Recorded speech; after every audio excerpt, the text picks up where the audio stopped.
इमरान अपने फ्लैट में एक सोफे में धंसा एक किताब का मुताला कर रहा था कि पास पड़े हुए फोन की घंटी बज उठी तो वो चौंक पड़ा। सुलेमान सौदा सरफ लेने के लिए बाहर गया हुआ था, इसलिए वो फोन सेट इमरान के पास रख गया था। Ali Imran, MSc DSc auction, मसरूफ मुताला किताब बोल रहा हूँ। इमरान ने रिसीवर उठाकर कान से लगाते हुए मखसूस लहजे में कहा, टाइगर बोल रहा हूँ बॉस। दूसरी तरफ से टाइगर की आवाज सुनाई दी तो इमरान बेख्तियार चौंक पड़ा। क्या बात है टाइगर, क्यों फोन किया है? इमरान ने चौंक कर कहा। बॉस, मैं आपके फ्लैट के सामने से गुजर रहा था कि मैंने वहां एक आदमी को आपके फ्लैट की निगरानी करते हुए देखा। ये गैर मुल्की था, मैं उसे अगवा करके राना हाउस ले आया हूँ, टाइगर ने कहा। ओ, क्या तुम्हें यकीन है कि वो गैर मुल्की वाकई मेरे फ्लैट की निगरानी कर रहा था? इमरान ने कहा। यस बॉस, वो वाकई निगरानी कर रहा था। मैंने उसे यहाँ राना हाउस में लाकर उससे पूछगछ की है ताकि मैं आपको फोन करने से पहले कंफर्म हो सकूं। तो उसने बताया है कि वो एक्रीमिया की किसी खुफिया एजेंसी डार्क हार्ट का आदमी है और उसके बॉस ने उसकी ड्यूटी लगाई है कि आपकी निगरानी की जाए ताकि आपको अगवा करा के आपको किसी मशीन के जरिए ट्रांस में लेकर आपसे कोई काम कराया जा सके। मैंने उससे उसके बॉस के बारे में मालूमात हासिल की। उसने बताया कि उसका बॉस यहाँ बिजनेस करता है, उसका नाम जैकब है। चुनांचे मैंने जोसेफ से कहा है कि मैं आपको कॉल करता हूँ, वो जाकर उस जैकब को उठा लाए, वो वहीं गया हुआ है। टाइगर ने जवाब दिया। ओके, जब वो आ जाए तो फिर मुझे इत्तला देना, इमरान ने कहा और रिसीवर रख दिया। क्या मतलब हुआ इस बात का? डार्क हार्ट मेरी निगरानी क्यों करा रही है? इमरान ने हैरत भरे लहजे में बड़बड़ाते हुए कहा। वो काफी देर तक सोचता रहा लेकिन उसे कोई वजह समझ न आई थी। फिर तकरीबन 1 घंटे बाद फोन की घंटी दोबारा बज उठी। इमरान बोल रहा हूँ, इमरान ने रिसीवर उठाकर इंतहाई संजीदा लहजे में कहा। टाइगर बोल रहा हूँ बॉस। दूसरी तरफ से टाइगर की आवाज सुनाई दी। यस टाइगर, क्या वो जैकब पहुंच गया है राना हाउस? इमरान ने कहा। यस बॉस, जोसेफ उसे ले आया है, टाइगर ने जवाब देते हुए कहा। ठीक है, मैं पहुंच रहा हूँ। वैसे ये बताओ कि तुम्हें मेरे फ्लैट की निगरानी करने वाले के पास ऐसी क्या चीज नजर आ गई थी जिसकी वजह से तुम फौरी हरकत में आ गए थे? इमरान ने कहा। उसकी कार आपके फ्लैट के सामने खड़ी थी बॉस, और वो SD डिजिटल कैमरे से मुसलसल आपके फ्लैट की तरफ देख रहा था। मैं इस कैमरे को देखकर चौंक पड़ा। इस कैमरे की मदद से वो फ्लैट के अंदर के माहौल को भी आसानी से चेक कर सकता था, टाइगर ने जवाब दिया। गुड शो, मैं आ रहा हूँ, इमरान ने कहा और राब्ता खत्म कर दिया। वो किताब रखकर उठा और ड्रेसिंग रूम में चला गया। थोड़ी देर में वो लिबास बदलकर फ्लैट से निकला और फिर अपनी सुर्ख रंग की 2 सीटर कार में सवार होकर राना हाउस की जानिब रवाना हो गया। थोड़ी देर बाद वो राना हाउस पहुंच चुका था। जोसेफ, उस जैकब को अगवा करने में कोई प्रॉब्लम तो नहीं हुई? इमरान ने आगे बढ़ते हुए जोसेफ से पूछा। जवाना भी उसके साथ ही मौजूद था। नो बॉस, ये अपने ऑफिस में मौजूद था, मैंने इसे बेहोश किया और ऑफिस के उगबी रास्ते से उसे निकाल कर ले आया। वेस्टर्न प्लाजा में इसका ऑफिस था और मुझे मालूम है कि वहां पर ऑफिस के साथ खुसूसी तौर पर ऐसे उगबी रास्ते बनाए गए हैं कि अगर कोई आदमी अपने मिलने वालों से बचकर बाहर जाना चाहे तो आसानी से जा सके। जोसेफ ने कहा तो इमरान ने इस बात में सर हिला दिया। ब्लैक रूम में कुर्सियों पर 2 एग्रीमी आदमी बेहोशी के आलम में रॉड्स में जकड़े हुए मौजूद थे। उनमें से एक नौजवान था जबकि दूसरा भारी जिस्म का उधड़ उम्र आदमी था। ये जैकब है मास्टर, टाइगर ने भारी जिस्म वाले की तरफ इशारा करते हुए कहा और इमरान सर हिलाता हुआ कुर्सी पर बैठ गया। ठीक है, उस दूसरे आदमी को होश में ले आओ, इमरान ने कहा तो टाइगर इस बात में सर हिलाकर आगे बढ़ा और उसने नौजवान एग्रीमी का नाक और मुंह दोनों हाथ से बंद कर दिया। चंद लम्हों बाद जब उसके जिस्म में हरकत के आसार नमूदार होने लगे तो टाइगर हाथ हटाकर पीछे हटकर खड़ा हो गया। थोड़ी देर बाद उस आदमी ने कराते हुए आंखें खोल दी। वो चंद लम्हों तक तो सामने बैठे हुए इमरान को देखता रहा, फिर बेख्तियार चौंक पड़ा। उसके साथ ही उसने गर्दन मोड़ी और फिर जब उसकी नजरें साथ कुर्सी पर बैठे हुए जैकब पर पड़ी तो उसके चेहरे पर खौफ के तासुरात उभर आए। तुम्हारा नाम क्या है? इमरान ने उससे मुखातिब होकर कहा। मेरा नाम एरिक है, मैं तुम्हारे साथी को बता चुका हूँ, उस नौजवान ने होठों पर जबान पहनते हुए कहा। तुम्हारा ताल्लुक डार्क हार्ट से है लेकिन उसके बावजूद तुमने आसानी से अपने मुतालिक सब कुछ बता दिया, इसकी क्या वजह है? हालांकि एग्रीमी एजेंट तो इंतहाई सख्त वाक़ई होते हैं, इमरान ने मुस्कुराते हुए कहा। यहाँ 2 देव जैसे आदमियों को देखने के बाद मैं समझ गया था कि अगर मैंने चून चरा की तो मेरे जिस्म की एक हड्डी भी सलामत न रहेगी और फिर मैंने कोई जुर्म नहीं किया, इसलिए मैंने बता दिया। लेकिन तुम जैकब को कैसे ले आए हो? ये तो इंतहाई मोहतात आदमी है, एरिक ने कहा। उसके लहजे में हैरत थी। ये काम इस देव ने सर अंजाम दिया है, इमरान ने कहा। ये मेरी बदकिस्मती है कि मैं तुम्हारे साथी के हाथ लग गया, वरना मैं तो बड़े मोहतात अंदाज में तुम्हारे फ्लैट की निगरानी कर रहा था, एरिक ने कहा। क्या तुम सिर्फ मेरी निगरानी करना चाहते थे या तुम्हारा कोई और भी इरादा था? इमरान ने कहा। मुझे जैकब ने कहा था कि तुम्हारे फ्लैट की निगरानी करूं और जब तुम फ्लैट से बाहर निकलो तो मैं ट्रांसमीटर पर उसे इत्तला दूं। उसने पहले ही मालूम कर लिया था कि तुम फ्लैट पर मौजूद हो। जैकब तुम्हें अगवा करके अपने हेडक्वार्टर ले जाना चाहता था ताकि तुम्हें ट्रांस में लेकर अपना कोई काम करा सके, एरिक ने जवाब दिया। कौन सा काम? इमरान ने पूछा। ये मैं नहीं जानता, एरिक ने कहा। तुम वाकई अक्लमंद आदमी हो, इसलिए तुमने अच्छा किया कि सब कुछ दुरुस्त बता दिया है, इमरान ने कहा। मैं तुम्हें जानता हूँ इमरान, इसलिए मुझे मालूम है कि तुमसे झूठ बोलकर मैं खुद ही नुकसान उठाऊंगा, एरिक ने जवाब देते हुए कहा। टाइगर, इसे हाफ ऑफ कर दो, इमरान ने टाइगर से कहा। तो टाइगर जो उसके करीब मौजूद था, उसका बाजू बिजली की सी तेजी से घुमा और कमरा एरिक की चीख से गूंज उठा। कनपट्टी पर पड़ने वाली एक ही जर्ब उसे बेहोश कर देने के लिए काफी साबित हुई थी। अब इस जैकब को होश में ले आओ, इमरान ने जैकब की तरफ इशारा किया। ये गैस से बेहोश हुआ है, मैं इसे होश में ले आता हूँ, जोसेफ ने कहा और जेब से एक शीशी निकालकर जैकब की तरफ बढ़ गया। उसने शीशी का ढक्कन हटाया और फिर शीशी जैकब की नाक से लगा दी। चंद लम्हों बाद उसने शीशी हटाई और उसका ढक्कन लगाकर उसने उसे जेब में डाला और पीछे हटकर खड़ा हो गया। चंद लम्हों बाद जैकब होश में आ गया। उसकी आंखों में कुछ देर तक धुंध सी छाई रही, फिर उसका शऊर जाग उठा और उसके साथ ही उसका ढीला पड़ा हुआ जिस्म तन गया। ये क्या मतलब? तुम अली इमरान, ये मैं कहाँ हूँ? ओ, ये एरिक, जैकब ने होश में आते ही इंतहाई हैरत भरे लहजे में पहले इमरान और फिर साइड पर बैठे हुए एरिक को देखते हुए कहा, लेकिन एरिक का लफ्ज कहकर वो यकलक खामोश हो गया। एरिक ने मुझे सब कुछ बता दिया है मिस्टर जैकब, इसलिए अब कुछ छुपाने की जरूरत नहीं है। तुम मुझे सिर्फ ये बता दो कि डार्क हार्ट मुझसे क्या काम लेना चाहती है, जिसके लिए उसे मुझे अगवा करने की जरूरत पड़ गई थी, इमरान ने मुस्कुराते हुए कहा। तो जैकब ने बेख्तियार एक तवील सांस लिया। मैंने गोल्फन को बहुत समझाया था कि तुम्हें ना छेड़ा जाए, लेकिन वो बज़िद था, इसलिए मजबूरन मुझे हरकत में आना पड़ा। मैं तुम्हें सब कुछ बता देता हूँ क्योंकि मुझे मालूम है कि तुमसे कुछ छुपाया नहीं जा सकता। तुम जानते हो कि डॉशर ने किस तरीके से सर दावर के ऑफिस से एक फार्मूले की फाइल चोरी की थी और उसे लेकर यहाँ से निकल गया था। वो फिल्म लेकर गायब हो गया है और डार्क हार्ट से इस फिल्म के बदले में भारी मुआवजा मांग रहा है, जो डार्क हार्ट उसे नहीं देना चाहती।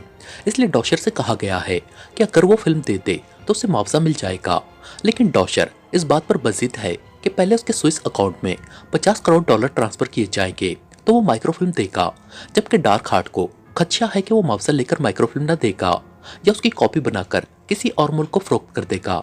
इसलिए डार्क हार्ट उसकी बात तस्लीम नहीं कर रही है। चूंकि एक्रीमिया के लिए इस फार्मूले का हुसूल जरूरी है, इसलिए डार्क हार्ट के चीफ कर्नल रिचर्डसन ने गोल्फन को हुक्म दिया है कि वो तुम्हें अगवा करे और तुम्हें अपने ट्रांस में ले ले ताकि तुम्हारे जरिए उस डॉशर को तलाश कराया जा सके।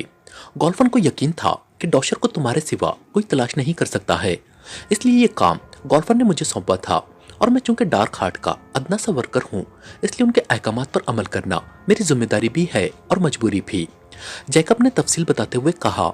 ठीक है, चूंकि तुमने मेरे खिलाफ कोई अमली कार्रवाई नहीं की, इसलिए मैं तुम्हें छोड़ रहा हूँ।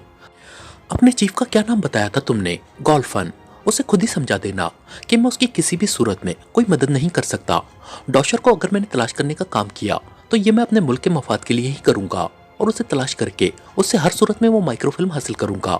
दोबारा तुमने या डार्क हार्ट ने मेरे खिलाफ किसी किस्म की कोई कार्रवाई की तो फिर नतीजा तुम खुद समझ सकते हो, इमरान ने कहा और उसके साथ ही वो उठ खड़ा हुआ।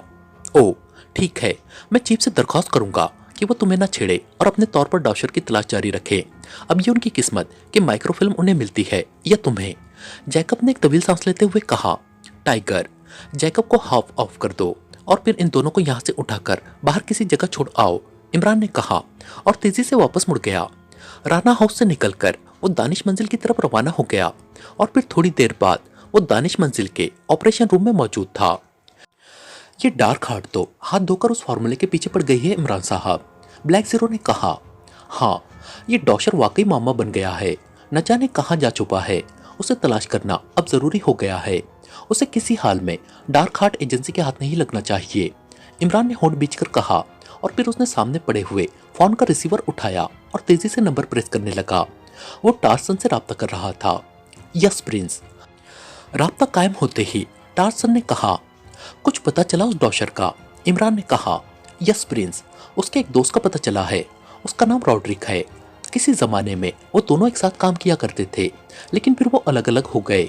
डॉशर नाराक में शिफ्ट हो गया, जबकि रॉड्रिक कारमन चला गया। अलग होने के बावजूद दोनों एक दूसरे से राब्ते में रहते थे।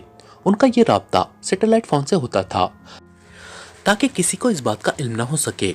मुझे उस रॉड्रिक के बारे में डॉशर के क्लब के एक वेटर ने बताया है, जो डॉशर के बहुत करीब था, लेकिन एक एक्सीडेंट के बाद वो बेड पर चला गया। उसके बावजूद डॉशर उसका ख्याल रखता था और हर माह उसे खुद घर जाकर माकुल मुआवजा देता था।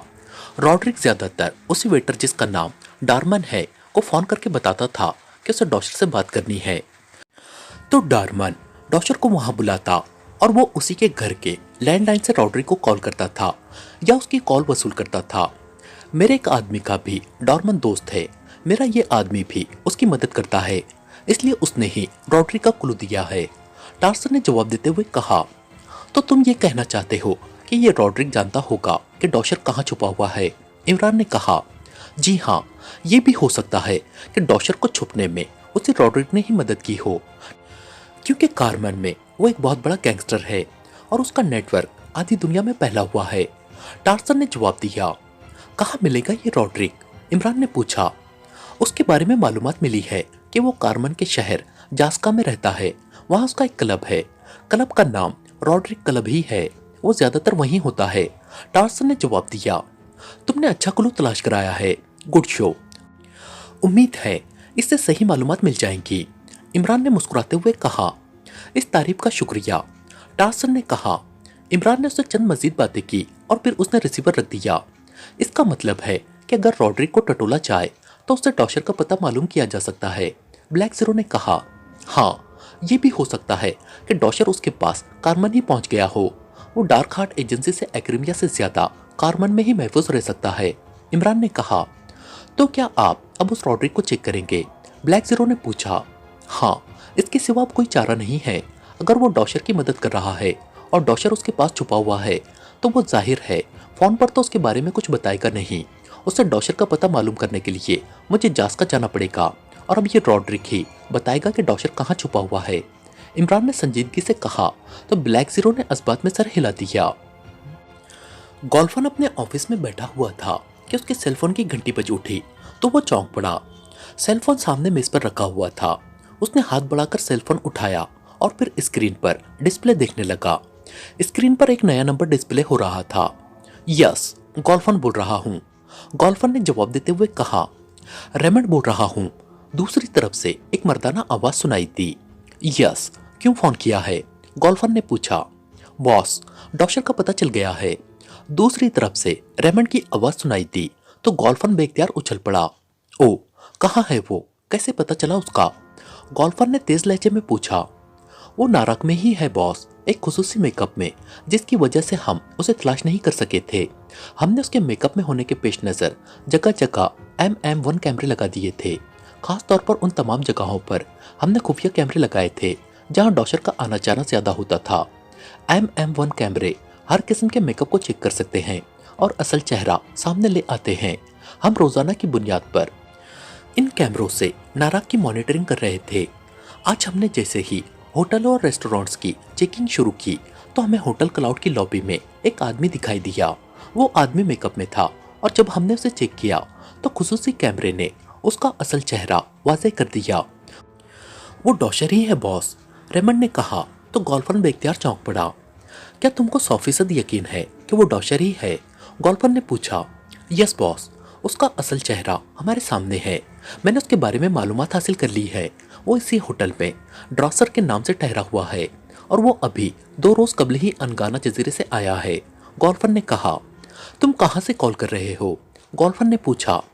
होटल क्लाउड की लॉबी से बॉस, दूसरी तरफ से कहा गया। वो वहाँ क्या कर रहा है? गोल्फन ने कहा।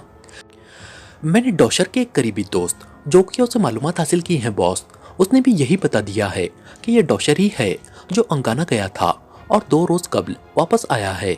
डॉशर के दोस्त जोकियो ने बताया है कि डॉशर किसी यूरोपीय साइंसदान से इस होटल में मिलने के लिए आया है और वो साइंसदान डॉशर के जरिए कोई चीज हासिल कराना चाहता है जिसका वो भारी मुआवजा देने के लिए तैयार है।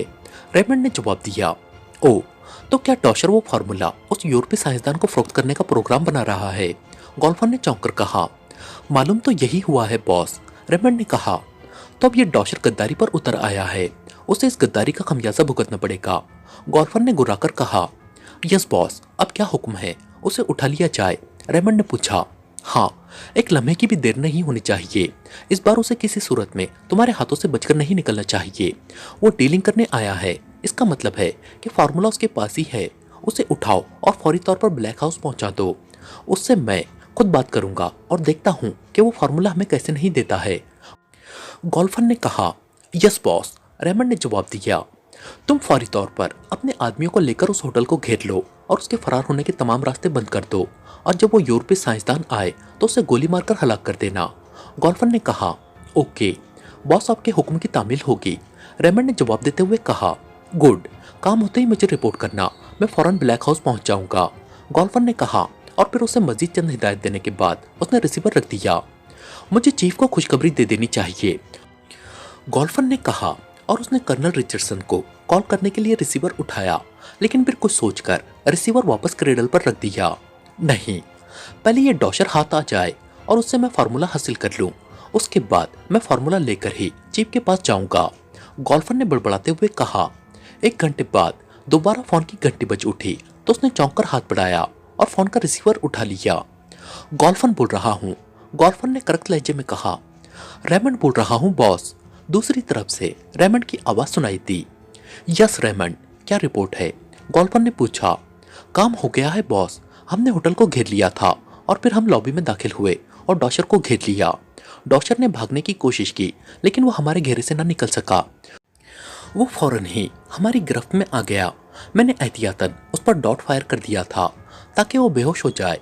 उसके बेहोश होते ही हम उसे उठाकर ब्लैक हाउस ले आए हैं और अब वो ब्लैक हाउस के डार्क रूम में रॉड्स वाली कुर्सी पर जकड़ा हुआ है। रेमंड ने तफसील बताते हुए जवाब दिया। और उस यूरोपीय साइंसदान का क्या हुआ है? गोल्फर ने पूछा। वो डॉशर से मिलने आया था लेकिन उसे देखते ही गोली मार दी गई थी। रेमंड ने जवाब दिया, ठीक है, मैं ब्लैक हाउस पहुंच रहा हूँ, मेरे आने तक डॉशर को होश नहीं आना चाहिए। गोल्फर ने कहा। यस बॉस, रेमंड ने कहा तो गोल्फर ने रिसीवर रखा और फौरन उठकर खड़ा हो गया। थोड़ी देर में वो तेज रफ्तार कार में सवार नाराक की फराक सड़कों पर उड़ा जा रहा था। फिर एक रिहायशी कॉलोनी की तरफ मुड़ गया। इस कॉलोनी में डार्क हार्ट का खुसूसी पॉइंट ब्लैक हाउस मौजूद था। उसने कार एक कोठी की पोर्च में ले जाकर रोकी और फिर वो रिहायशी हिस्से की तरफ बढ़ता चला गया। थोड़ी देर में वो अपने साथी रेमंड के साथ ब्लैक रूम में दाखिल हुआ, जहां रेमंड ने उस आदमी को एक रॉड्स वाली कुर्सी पर जकड़ रखा था, जिसके बारे में उसका कहना था कि वो डॉशर है। उस आदमी का सर ढलका हुआ था, शायद वो बेहोश था। गोल्फर चंद लम्हे उस आदमी को देखता रहा, फिर वो उसके सामने रखी हुई कुर्सी पर बैठ गया। कमरे में उसके अलावा कोई न था। रेमंड साइड की एक दीवार के पास खड़ा हो गया। इसे होश में लाओ, गोल्फर ने रेमंड को हुक्म दिया तो रेमंड ने अज़बात में सर हिलाया और तेजी से साइड दीवार के पास रखी हुई एक अलमारी की तरफ बढ़ गया। उसने अलमारी के पट खोले और फिर एक खाने में पड़ा हुआ एक बॉक्स उठाया। उसने बॉक्स खोलकर उसमें रखी हुई एक सिरिंज निकाली और बॉक्स बंद करके वापस अलमारी के खाने में रख दिया। सिरिंज में हल्के जर्द रंग का महलूल भरा हुआ था। वो सिरिंज लेकर बेहोश डॉशर की तरफ बढ़ गया। उसने सिरिंज से कैप उतारी और फिर वो डॉशर के बाजू पर इंजेक्शन लगाने में मसरूफ हो गया। उसे इंजेक्शन लगाकर वो हटा और उसने खाली सिरिंज साइड दीवार के पास पड़ी हुई डस्टबिन में उछाल दी। चंद लम्हों बाद डॉशर के जिस्म में हरकत पैदा हुई। उसने होश में आते ही उठने की कोशिश की, लेकिन दूसरे लम्हे उसे मालूम हो गया कि वो रॉड्स वाली कुर्सी पर जकड़ा हुआ है। ये क्या मतलब? ये सब क्या है? कौन हो तुम और मुझे यहाँ लाकर क्यों जकड़ा गया है? डॉक्टर ने आंखें फाड़ते हुए कहा। गोल्फर और उसके साथी चूंकि मेकअप में थे इसलिए वो उन्हें न पहचान सका था। तुमने शायद मुझे पहचाना नहीं है डॉशर, गोल्फर ने उसकी तरफ देखते हुए इंतहाई सर्द लहजे में कहा तो डॉशर बुरी तरह से चौंक पड़ा। उसकी आंखें हैरत से फैल गईं। क्या मतलब? तुम्हारी आवाज, तुम गोल्फर? डॉशर ने हकलाती हुई आवाज में कहा। Good show. तो तुमने पहचान ही लिया मुझे, गोल्फर ने मुस्कुराते हुए कहा। हाँ, लेकिन मैं यहाँ कैसे पहुंच गया? और तुम? डॉशर ने खौफ भरे लहजे में कहा। तुम्हारा क्या ख्याल था? तुम डार्क हार्ट को धोखा देकर भागते और छुपते रहोगे और हम तुम तक न पहुंच सकेंगे। गोल्फर ने उसी तरह सर्द लहजे में कहा। मैंने कोई धोखा नहीं किया है, डॉशर ने मुंह बनाकर कहा। तो फॉर्मूला लेकर कहाँ गायब हो गए थे तुम? गोल्फर ने उसे घूरते हुए कहा। मैं गायब नहीं हुआ था, बल्कि मुझे गायब किया गया था, डॉशर ने कहा। तो गोल्फर बेख्तियार चौंक पड़ा। क्या क्या मतलब? ये तुम क्या कह रहे हो? गोल्फर ने हैरत भरे लहजे में कहा। मैं तुम्हें अकेले में सब कुछ बताऊंगा, डॉशर ने एक तरफ खड़े रेमंड की तरफ देखते हुए कहा। गोल्फन चंद लम्हे उसकी तरफ गौर से देखता रहा, फिर उसने होंठ भींच लिए। रेमंड, गोल्फर ने रेमंड से मुखातिब होकर कहा। यस बॉस, रेमंड ने मुअद्दबाना लहजे में कहा। बाहर चले जाओ, गोल्फर ने कहा। ओके बॉस, रेमंड ने कहा और मुड़कर तेज तेज चलता हुआ दरवाजे की तरफ बढ़ा और फिर वो दरवाजा खोलकर बाहर निकल गया। अब कमरे में गोल्फन और रॉड्स वाली कुर्सी में जकड़े हुए डॉशर के सिवा वहां कोई न था। हाँ, अब बताओ क्या कहना है तुमने मुझसे अकेले में? गोल्फर ने उसकी तरफ गौर से देखते हुए कहा। मैं सच कह रहा हूँ, मैं जब फॉर्मूला लेकर आया तो मुझे एयरपोर्ट पर क्लार्क मिला था, डॉशर ने कहा। क्लार्क? कौन क्लार्क? गोल्फर ने चौंक कर कहा। मैं क्लार्क एलडी की बात कर रहा हूँ, जिसका ताल्लुक ब्लैक क्रॉस एजेंसी से है, डॉशर ने जवाब दिया। ओ, वो एयरपोर्ट पर क्या कर रहा था? गोल्फर ने चौंकते हुए कहा। वो अपने किसी दोस्त को एयरपोर्ट छोड़ने के लिए आया था। मेरी उससे मुलाकात हुई तो उसने मुझसे कहा कि मुझे कोई टैक्सी हायर करने की ज़रूरत नहीं है, वो मुझे मेरे फ्लैट तक छोड़ देगा। वो चूंकि मेरा दोस्त था, इसलिए मैंने उसकी बात मान ली और उसके साथ चल पड़ा। रास्ते में अचानक कार में अजीब सी बू फैल गई